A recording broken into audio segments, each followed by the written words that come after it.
Halo Sobat Cerdas, tahu nggak sih kalau perubahan iklim menjadi salah satu penyebab meningkatnya potensi bencana kelaparan di dunia? Mengutip dari artikel Greenpeace, naiknya suhu global dan cuaca ekstrim telah mengakibatkan peristiwa gagal panen.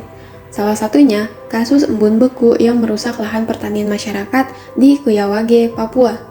Atas peristiwa tersebut, Badan Penanggulangan Bencana Daerah mengatakan ada sekitar 500 lebih kepala keluarga yang mengalami kelaparan, bahkan kematian. Kemudian di Brebes, para petani bawang merah mengalami gagal panen hampir 50% akibat hujan ekstrim. Selain itu, data dari BMKG mengatakan bahwa curah hujan yang tinggi di bulan Februari tahun 2023 mengakibatkan banjir dan 31.000 hektar lahan sawah gagal panen.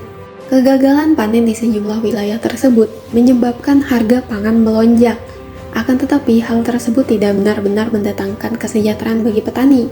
Justru, petani ikut merugi karena hasil panen yang tidak maksimal dan biaya produksi yang tinggi. BMKG mengatakan kalau situasi iklim global saat ini nggak direspon serius, maka Indonesia bisa terlambat untuk mengantisipasi bencana kelaparan di tahun 2050 nanti. Antisipasi bencana krisis pangan tersebut sejatinya dapat dilakukan melalui kedaulatan pangan. Tapi, emangnya kedaulatan pangan itu apa sih? Berdasarkan Undang-Undang Nomor 18 Tahun 2012 tentang Pangan, kedaulatan pangan adalah hak negara dan bangsa yang secara mandiri menentukan kebijakan pangan yang menjamin hak atas pangan bagi rakyatnya dan memberikan hak untuk menentukan sistem pangan sesuai potensi sumber daya lokal. Tapi selain itu, ada pula yang namanya kemandirian pangan dan ketahanan pangan.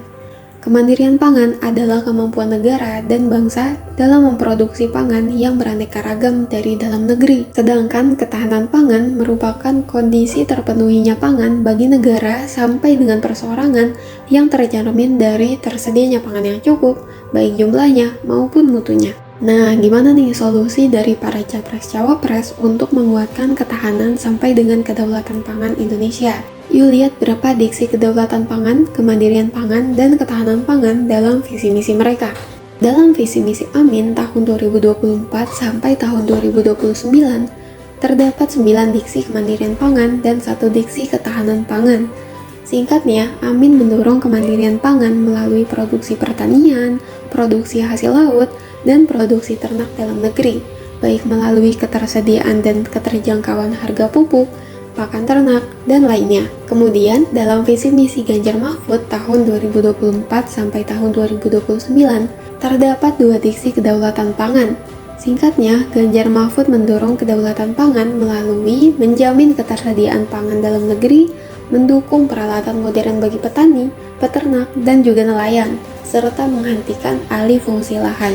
Lalu dalam visi misi Prabowo Gibran tahun 2024 sampai tahun 2029, terdapat 1 diksi kedaulatan pangan dan 1 diksi ketahanan pangan. Singkatnya, Prabowo Gibran mendorong kedaulatan pangan melalui program swasembada pangan yang dilakukan berbasis hasil laut dan merevitalisasi jutaan hektar lahan yang rusak menjadi lahan produktif. Nah, Sobat Cerdas, siapa nih capres-cawapres yang paling perhatian terhadap kedaulatan pangan Indonesia?